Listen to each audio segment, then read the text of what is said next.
nasihat Nabi Muhammad, ikutilah mayoritas ya, karena kebenaran ada pada asawazul dan azom. Ini yang dimaksud mengikuti para ulama-ulama mayoritas atau memang mayoritas kalangan-kalangan yang terbanyak ada di daerah kita gitu, Ustaz, yang mau aku tanyakan. Oke, siap. Sebelumnya saya perkenalkan dulu ya. Di atas ini ada tamu baru yaitu Pak Pak Bintang dengan Pak Yai kandidat debat. Jadi pertanyaan itu begini Pak Yai. Coba jelasin apa itu mayoritas atau asawatul a'dham.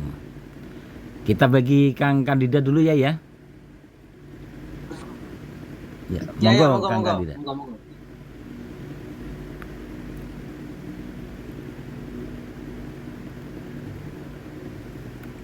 Assalamualaikum warahmatullahi wabarakatuh. Waalaikumsalam. Waalaikumsalam warahmatullahi wabarakatuh.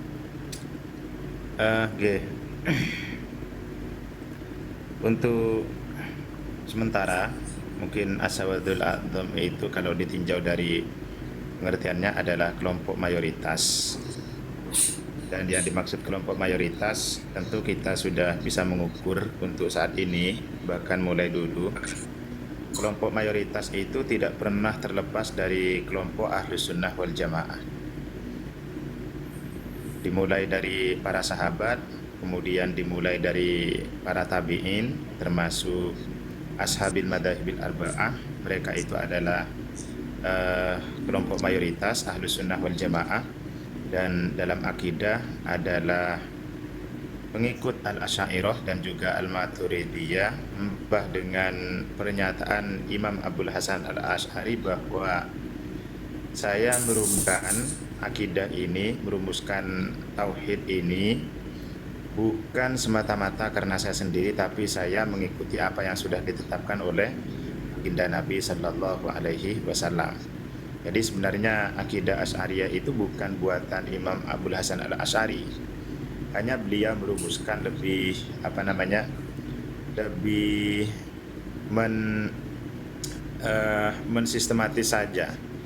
mensistematika saja terkait dengan akidah-akidah yang dibawa oleh baginda Nabi, yang diamalkan oleh para sahabat dan juga para tabi'in. Jadi kalau kita maksudkan asawadul a'dham, ya mulai dulu sampai sekarang tentu adalah Ahlus Sunnah wal Jamaah. Dan antitesisnya itu juga sudah sering kali terjadi. Jadi perdebatan, pertikaian, pemikiran dan semacamnya itu mulai dulu sudah ada, termasuk Khawarij itu yang menghadapi adalah Ahlus Sunnah wal Jamaah. Kemudian Mu'tazilah yang menghadapi adalah Ahlus Sunnah wal Jamaah. Kemudian Mujassimah, kemudian Jahmiyah ataupun Mu'attilah, semuanya itu adalah Ahlus Sunnah wal Jamaah. Sampai mungkin sekarang ini jika ada kelompok-kelompok baru yang bertentangan dengan Asawadul A'dham, ya mungkin mereka itu statusnya adalah di luar Asawadul A'dham, berarti tidak masuk kategori Asawadul A'dham, artinya bukan Ahlus Sunnah wal Jamaah. Seperti itu. Baik Ustaz. Ustaz, boleh saya nambahin terkait dengan hadis asawatul a'dham. Jadi begini, Boleh. hadis asawatul a'dham ini kok ternyata saya buka di fatwa-fatwa ulama Wahabi itu didoifkan. Antum ketik aja di mesin pencari Google tentang asawatul a'dham, nanti banyak muncul di website Salafi Wahabi. Itu status hadisnya itu dhaif. Begitu. Menambahkan saya Bang Julio ya, soal Mohon penjelasannya saya. Iya. doib, masalah doib itu emang ada versi dia ya, tapi udah kesepakatan asawadul a'dham itu adalah Ahlus Sunnah wal Jamaah. Emang ada segelintir yang mendoakan hadis ini, tapi di dalam kejumhuran, jumhur para ulama ahli hadis ini itu sepakat hadis ini sahih. Ini ada di dalam hadis kitab hadis Sahih Al-Bukhari, ini ada di dalam Sahih Muslim, itu ada Sunan Abu Daud, itu ada ini hadis ini. ini ya di sini. Emang ada salah satu yang mendoifkan itu, salah satunya Imam Al-Albani itu sendiri, Nasiruddin Al-Albani. Tapi kita kembali kepada kemasyhuran ini hadis. Ini tertera di dalam hadis-hadis yang sudah masuk Bukhari, Muslim itu. Ini ada ini hadis aswadul adab ini. Itu begitu saja ya. Saya Itu ada di Sahih Bukhari itu. Oh, betul Ustaz. Iya ada. Iya, iya. Gimana? Ya Mas Sun. Gimana? Ada penambahan tentang saya cuma hadis. cross check aja, maaf ya Kang Agus ya, bukan Tentang hadis Asawadul tentang Adom. Asawadul Adom memang benar ada di Sahih Bukhari dan Muslim. Karena hadis itu ditaifkan sama ulama-ulama Wahabi gitu. Yang pertama begini. Terkait studi kajian hadis itu sudah terbiasa ya. Dari dulu ulama-ulama itu ada khilafiyah di antara ulama yang satu dan yang lainnya terkait status kualitas hadis. Itu tidak bisa kita nafikan ya. Tidak bisa kita nafikan. Walaupun ada banyak sekali hadis yang sepakat ulama itu bahwa ini sahih, tetapi tidak sedikit hadis yang di situ bainal ulama khilaf. Termasuk Albani itu adalah salah satu yang meneliti hadis dan banyak sekali berbeda dengan ulama-ulama pendahulunya dalam meneliti hadis. Dulu sudah disohorkan kemudian didoakan sama Albani.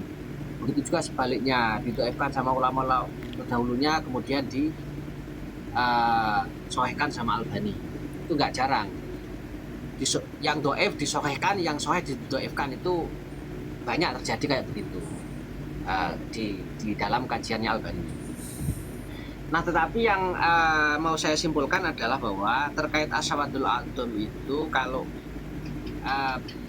yang bisa kita lacak dan itu dinilai sahih ya, salah satunya adalah Syekh Jalaluddin Asyuti.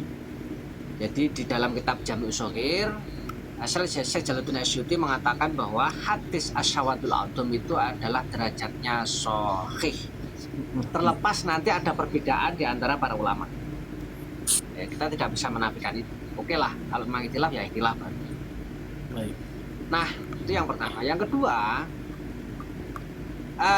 jalur riwayat atau perawi hadis Asawadul Adom ini tidak sedikit. Ya, ini sangat banyak. Hadis ini sangat masyhur. Dan dari dulu sejak era salaf ini Asawadul Adom ini sudah sering dibahas, menjadi perbincangan dan mereka saling menafsiri gitu. Termasuk ulama-ulama salaf. Apa yang dimaksud Asawadul Adom itu seperti apa dan seterusnya. Artinya hadis ini diakui dan dibahas sejak era salaf terkait Asawadul Adom. Nah ya kita tahu ya, nanti kita tahu dalam kajian hadis itu ada Sahih li ghairihi, ada Hasan li ghairihi dan seterusnya. Kemudian bagaimana ketika hadis itu sangat masyhur, kemudian banyak yang meriwayatkan, mana mungkin kita mau mengingkari itu dan seterusnya kan begitu. Yang pasti hadis ini bisa dipakai dan ini menjadi pedoman jumhur ulama dalam menentukan kelompok yang benar dan salah. Salah satu barometer ya, menjadi salah satu barometer Asawadul Adom ini adalah untuk menentukan kelompok yang benar dan salah. Ribuan ulama memakai barometer ini gitu. Terlepas nanti ada 1-2 kelompok segelintir orang yang tidak memakai, ya terserah lah. Tapi yang pasti kita memakai hadis ini karena ribuan ulama, jumhur ulama membahas hadis ini dan memakai hadis ini. Nah, gini ya, saya kembangkan ya. Itu yang bisa saya sampaikan. Terkait pemahamannya bagaimana? Ya, terkait nanti pemahamannya bagaimana ya nanti kita bisa bahas. Ini hanya seputar statusnya saja ya. Ini seputar statusnya. Coba saya kembangkan ya. Ya, mau silakan. Ya, gini ya. Tadi itu Kang Hilman itu kan mengatakan bahwa ya ayyuhalladzina amanu in ja'akum fasikum binaba'in fatabayanu. Jadi terus gini, dan di Islam itu kan orang-orang yang meng-cross check hadis itu kan harus dicek juga perilaku mereka, apakah mereka itu fasik atau bukan, kan begitu. Jadi apakah pantas seorang Albani mentahrij hadis itu menjadi doif, ya, sedangkan ulama-ulama terdahulu mengatakan sahih, kan gitu ya, yang perlu ditarik kesimpulannya ya. Ya terus ini ada lagi pertanyaan di bawah, ini nanti dijawab sekali ya. Kalau yang mayoritas itu orang fasik, bolehkah kita mengikuti? Ya, dari tadi ini kita sudah jawab bahwa mayoritas di situ mayoritas ulama, bukan rakyatnya, bukan pengikutnya. Gitu Kang Herianto ya. Tafadol, mungkin ada yang mau nambah? Ye Mansur, Kang Kandidat. Ini sedikit tambahan, Tor. Apa kalau masalahnya dalam periwayatan hadis As-Sawadul A'zam itu banyak yang menulis, bahkan dimuat dalam Mustadrak Imam Hakim. Kalau mau dilihat siapa saja yang menulis, Imam Baihaqi dalam Sunan Al-Kubra, Al-Ibanatul Kubra Ibnu Battah, terus Al-Muqtasid Ali punyanya Abi Ya'la, kemudian Sunan Ibnu Majah Babus kemudian dalam Musnad Ahmad, Mustadrak ala Sahihain punya Imam Al-Hakim, Musnad Abi Ya'la Al-Musili, Hilyatul Auliya, Mu'jam Al-Awsat punya Imam Tabrani berarti.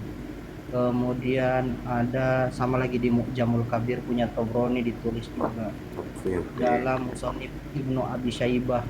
Kemudian ada lagi As-Sunan Al-Waridah fil Fitan Ad-Dani, Imam Ad-Dani. Kemudian ada lagi. Jadi ya terlalu banyak periwayatan, bahkan kalau mau dipertanyakan kesohihannya, ya mungkin tidak diriwayatkan dalam Sohihain. Tapi kan Imam Hakim itu mentakhrij hadis-hadis sahih yang tidak diriwayatkan dalam Sahihain, dan itu kebanyakan dipakai takhrijnya beliau itu. Makanya terlalu fatal lah kalau mengatakan hadis ini tidak sahih. Maksudnya terlalu fatal untuk mengatakan hadis ini doif. Emang menambahkan sedikitnya, emang hadis ini populer ya, masyhur ini dalam kitab-kitab hadis yang populer ini hadis ini. Di dalam kitab Kutub Sita itu ada ini hadis ini. Coba cek di dalam itu yang disebutkan tadi Bang Hilman, di dalam Sunan Ibnu Majah itu ada itu ya. Di dalam Sunan Abu Daud itu ada penjelasan ini hadis ini. Emang soal yang mendoifkan itu ya emang kita tidak menutup ya, emang ada yang mendoifkan itu, ada itu salah satunya Imam Al-Albani, cuma Al-Albani itu soal tentang hadis ini emang. Coba gini, saya pernah saya pernah baca di websitenya Wahabi. Coba diketik tuh, memang betul. Jadi begini, terkait riwayat Ibnu Majah, inna ummati la tajtami'u ala dhalalatin fa idza ra'aitum al-ikhtilaf 'alaikum bisawadil a'dham. Ini dikomentari begini di dalam website itu.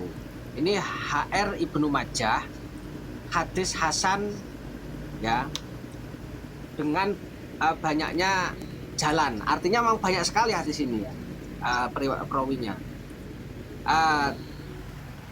Tapi gini, ada kan di beberapa redaksi yang lain kan ada tambahnya man sada ilan nar. Artinya yang man sada ilan nar ini nanti lebih sedikit. Yang paling masyhur itu ya fa'alaikum bisawadil a'dham, ini yang paling masyhur. Ini yang paling masyhur, berhenti sampai di sini. Sebagaimana dikatakan oleh Albani dalam silsilah as-sahihah. Ya, Albani juga mengatakan dalam silsilah as-sahihah juga mengikuti hadis ini di dalam kitab silsilah as-sahihah karya Albani. Kalau di dalam kitab silsilah as-sahihah karya Albani ini hanya memuat hadis sahih saja, apakah boleh belum di dalam kitab silsilahnya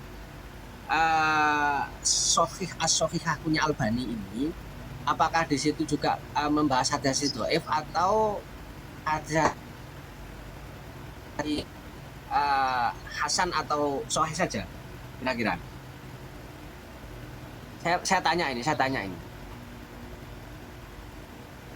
Monggo Kang Hilman atau Kang Harus Agus. ada penelitian itu, Ustaz. Nah makanya ya coba gini aja.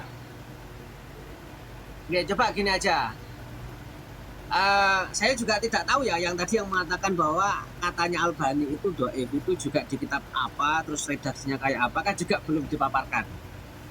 Apakah memang betul Albani itu mengatakan doif? Terus kemudian redaksi yang di apa kan kita juga belum Kalau saya cross check. Tapi di Kalau saya sih bukan dari Albani, tidak, tetapi hanya dari websitenya Wahabi begitu saja. oh iya iya iya. Heeh. Jadi cuman itu hampir semua website Wahabi begitu, bahkan sampai video saya terkait dengan Ashawatul Atom pun juga mereka ya menganggap itu dhaif begitu. Begitu Ya, ya, ya. sudah, artinya kalau saya mendapatkan penjelasan seperti ini ya sudah, saya meyakini secara rasional pun juga namanya mayoritas itu biasanya lebih masuk akal, lebih diterima akal gitu. Ini Yai Afwan ya, saya menambahkan gitu ya terkait tentang Sawadul Ajab ini.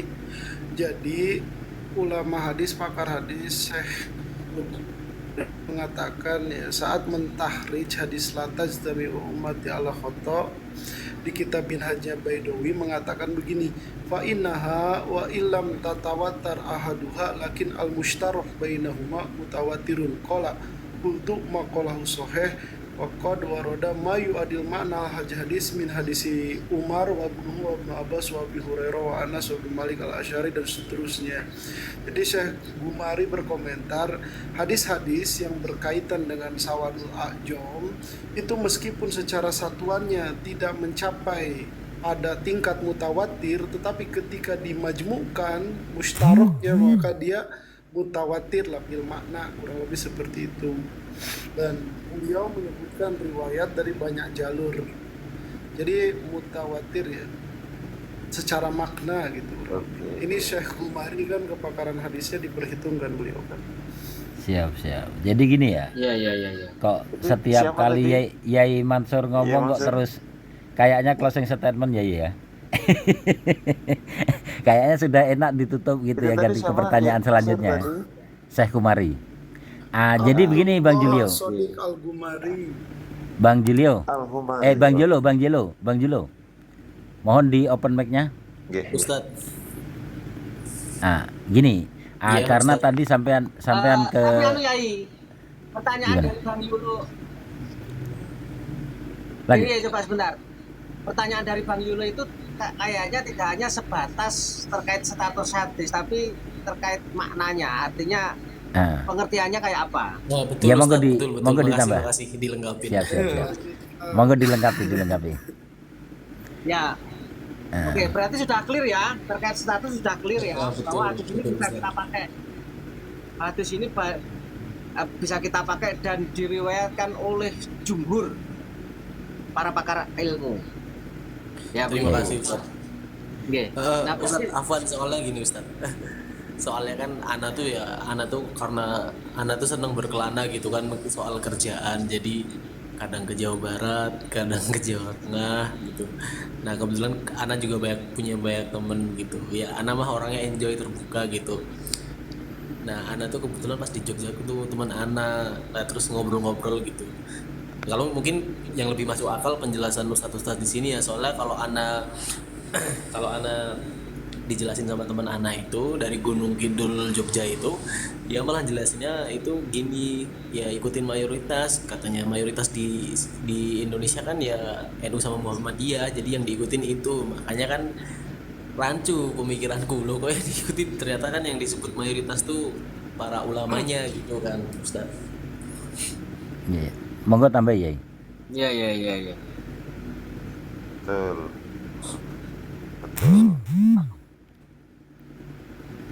Ya, artinya bahwa pemahaman terkait Ashawatul A'jam itu adalah mutlakul muslimin.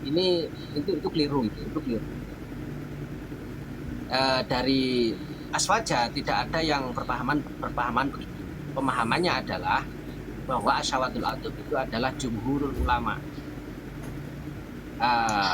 Bagaimana pandangan para ulama jumhur itu seperti apa, yaitu yang disebut asyawatul adzam. Mengikuti jumhur itu adalah mengikuti asyawatul adzam. Bahkan ditarik secara spesifik, mengikuti orang satu pun, kalau orang itu memang berpegang teguh kepada Al-Quran dan Sunnah, maka bisa disebut asyawatul adzam atau al-jamaah. Itu penjelasan ulama kayak begitu. Betul. Penjelasan ulama kayak begitu. Terima kasih. Betul. Kayaknya begini, Kang Julo. Ya, Sudah penjelasannya, Yai? Yai Masan? ya mau Ada lagi? lanjutkan. Oh, enggak. Karena beliau kan memang banyak yang perlu dipertanyakan itu kan. Kalau seandainya ini sudah clear, maka saya akan tanya kepada beliau apakah paham tidak namanya mujassimah itu seperti apa gitu. Kalau nggak paham tentang mujassimah ya kita clearkan di sini sekali lagi. Bang Julo ya. Ikut kepada judul itu. Ya mau ditambah nggak apa-apa ya? Ya intinya begini. Mengikuti jumhur ulama ini tidak bisa berdiri sendiri. Ya, artinya bahwa jumhur ulama ini juga harus ada kaitannya dengan jumhur ulama yang berpegang teguh kepada Al-Quran dan Sunnah. Ini tidak bisa dipisah. Ya, harus begitu, harus jumhur yang di situ itu pemahamannya sesuai dengan Al-Quran dan Sunnah.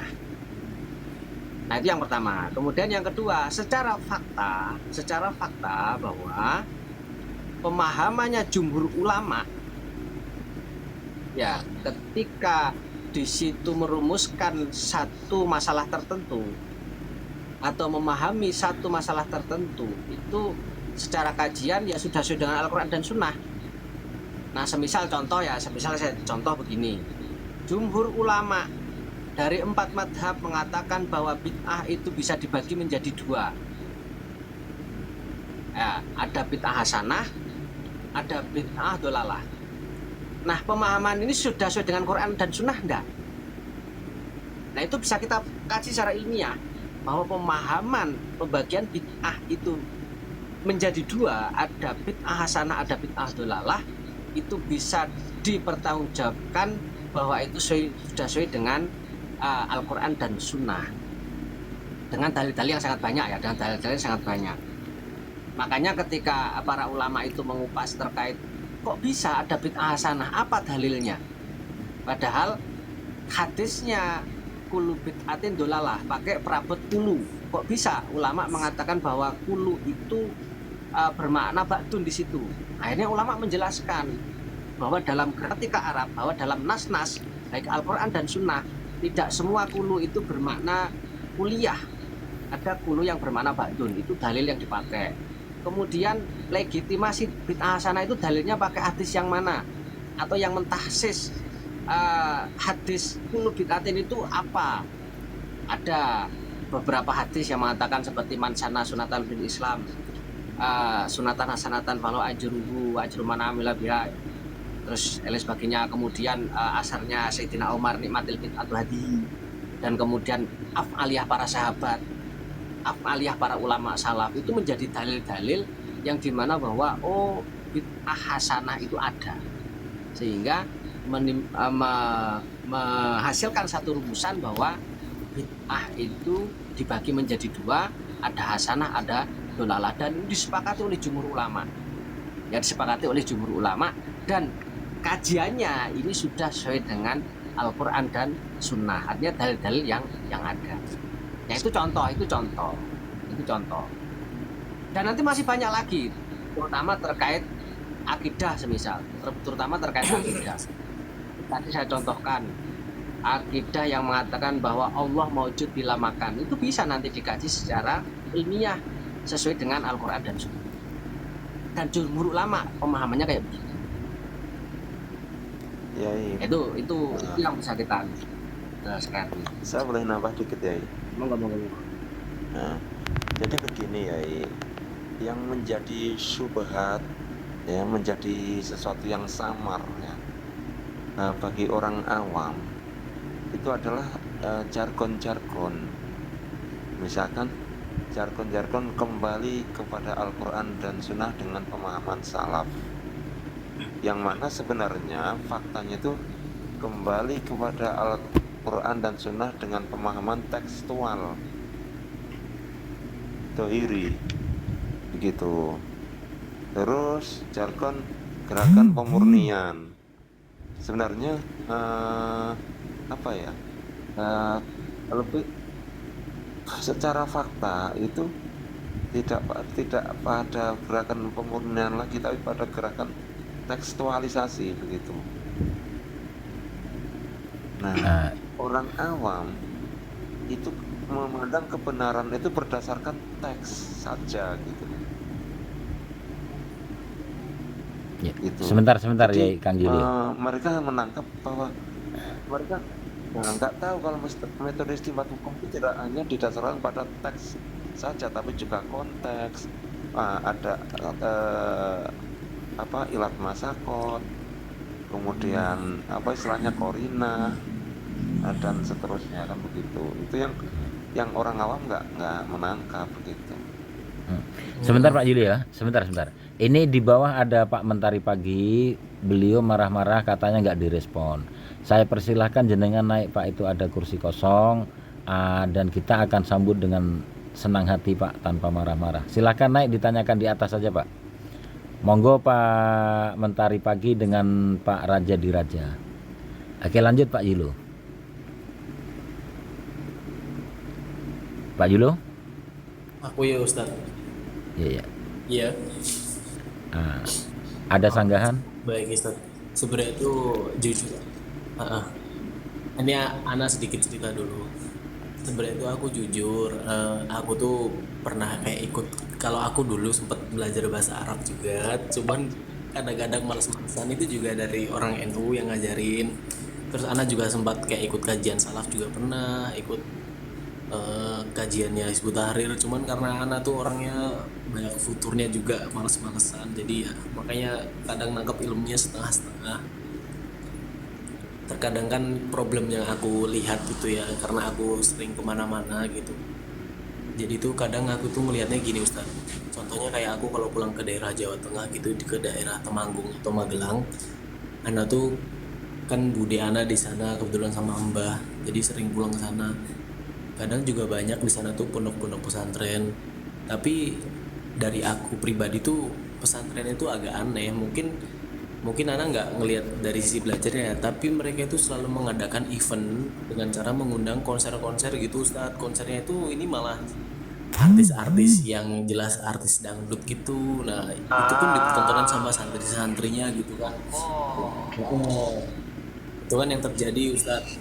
Nah, kadang aku juga bingung menyimpulkannya, kok masa pesantren kayak gini sih, padahal ini juga pakai nama besar yang ada di Indonesia gitu. Kan agak aneh juga pandangan orang awam kan, kalau pesantren sampai undang-undang kayak gitu. Itu gimana Ustaz? Jelas apakah itu tetap melenceng atau bagaimana? Sementara kan seorang perempuan dilarang berlenggak-lenggok ya, bahkan ketika acara-acara pesantren juga aku sering lihat gitu, mereka tuh juga joget malah santrinya gitu loh Ustaz. Itu yang membuat momok buruk gitu buat Islam sendiri malah kadang kan.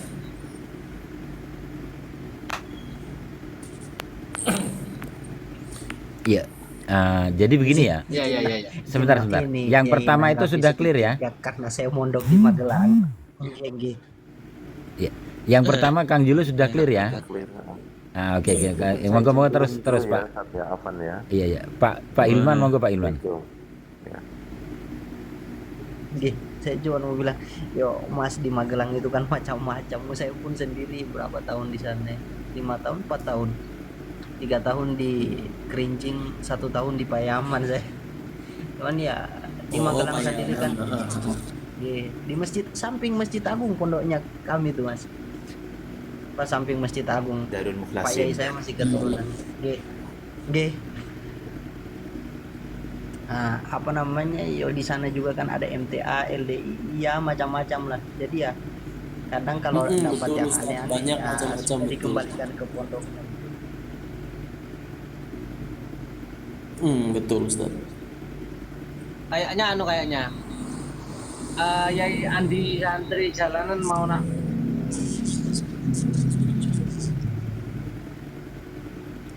Boleh masuk Ustaz. Boleh. Monggo Yai. Nggih, terima kasih. Karena saya baru masuk kenanya ekor tentang masalah sawadul aqdam. Kemudian tadi mencangkut masalah periwayatan yang didoifkan oleh Syekh Albani di dalam kitab Al-Silsilah Ad-Dhaifah wal Mawdu'ah. Itu di sini saya baca di kitabnya itu tidak dijelaskan secara jelas kenapa hadis itu didoifkan oleh beliau itu, dan yang mendoifkan hanya dari kalangan Al-Albani. Sedangkan dari Syekh Utsaimin di dalam kitabnya Al-Ghaibul Maftuh itu menjelaskan di sini beliau menghasankan hadis itu. Ketika ada seseorang yang bertanya makna qaulu sallallahu alaihi wasallam idza nas alaikum taqam wa hal hada atharus sahih, apakah itu mengatakan sahih, wa hada hasanun wa maknahu anan nas idza ihtalafu fi syai'in fa inna aswadul aqdam yakni atsarul aqrab ila shawab. Maknanya ialah bahwasanya manusia ketika ada perbedaan di situ di dalam hal sesuatu, fa inna aswadul aqdam, maka ikutilah aswadul aqdam. Apa aswadul aqdam itu? Beliau menafsirkan yakni atsarul aqrab ila shawab, yaitu kebanyakan ulama yang mendekati terhadap sebuah kebenaran seperti itu. Sehingga di sini beliau menghasankan akan hal ini. Sedangkan yang mendoifkan itu hanya sebatas kenapa? Dan sponsor itu Ustaz, lanjut. Hanya Syekh Albani. Kemudian dalam kitab-kitab yang lainnya itu semuanya menghasankan, bahkan ada yang mensahihkan akan hal itu salah satu ulama, sehingga yang menjadi rancu di situ tidak dijelaskan oleh beliau Syekh Albani kenapa periwayatan dari dari Anas bin Malik, kalau di sini di Silsilatul Hadis Dhaifah itu beliau mendoifkan akan hal itu, tidak dijelaskan secara jelas gamblang dari mana tobakoh yang seperti apa, kenapa didoifkan, rijal yang mana yang didoifkan, tidak dijelaskan. Jadi di sini kalau menurut saya pribadi itu tidak ilmiah seperti itu, karena ini ranahnya sebuah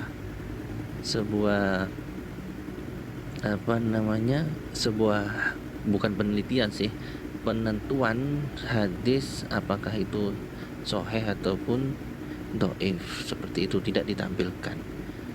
Yang karena itu namanya suatu aqdam, maka ya ikut jumhur aja sudah. Semua jumhur mengatakan hasan, ya sudah. Bahkan Syekh Utsaimin juga mengatakan hadis itu hasan di dalam kitab Al-Liqa'ul Babul Maftuh di juz berapa, saya buka ini tadi ya. Ya Allah, di juz 88 halaman 15 pada pertanyaan ke 88 seperti itu. Syukran Ustaz, lanjut. Afwan.